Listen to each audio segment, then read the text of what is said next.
औज़ुबिल्लाहि मिनश्शैतानिर्रजीम बिस्मिल्लाहिर्रहमानिर्रहीम। हकीम मियाँ Mohammad Hasan YouTube channel मतलब हसन की वसातत से एक नए नुस्खे के साथ आपकी खिदमत में हाज़िर है।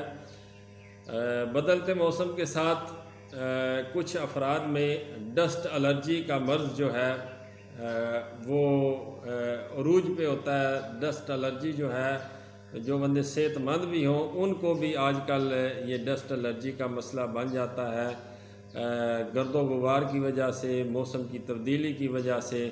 तो डस्ट एलर्जी के लिए आज मैं एक नुस्खा आपके नज़र करता हूँ।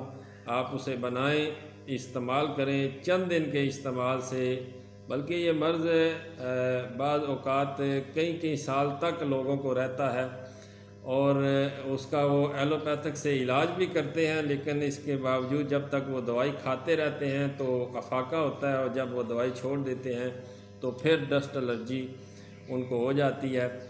और थोड़ी सी धूल हो, थोड़ी सी ठंडी हवा चले, ठंडक महसूस हो तो उसी वक्त उनको छींकें आना शुरू हो जाती हैं, नज़ला ज़ुकाम शुरू हो जाता है। तो उसके लिए आज मैं एक नुस्खा आपकी नज़र करता हूँ। अलसी आपने लेनी है। अलसी, राई, एक पंसार से राई जो है छोटी बारीक सी दाने होते हैं राई के, राई मिल जाती है। कलवंजी लेनी है और मेथी दाना लेना है।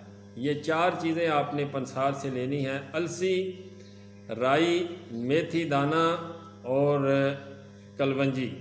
एक मेथरे होते हैं जो कि बड़े साइज़ के जिनका बीज होता है, और एक मेथी होती है जो बिल्कुल बारीक होती है। आपने मेथी लेनी है और ये चार चीज़ें आपने 10-10 ग्राम लेनी है और इसके अंदर 20 ग्राम आपने छिलका इसबगोल डालना है। ये 5 चीज़ों का मुरक्कब है नुस्खा। और इसको, ये जो चार चीज़ें पहले मैंने बताई हैं, अलसी, राई, मेथी दाना और कलवंजी, इनका आपने बारीक सफ़ूफ़ कर लेना है। आमन दस्ते में इनका सफ़ूफ़ करना है। बारीक सफ़ूफ़ करके इसके अंदर छिलका इसबगोल जो है वो 20 ग्राम साबुत आपने शामिल करना है। इसको ग्राइंड नहीं करना। और अच्छी तरह मिक्स करके आधी चम्मच खाना खाने के 1 घंटा बाद दिन में 3 बार पानी के साथ इस्तेमाल करना है। सुबह, दोपहर, शाम। खाना खाने के 1 घंटा बाद आधी चम्मच इस सफ़ूफ़ की इस्तेमाल करें।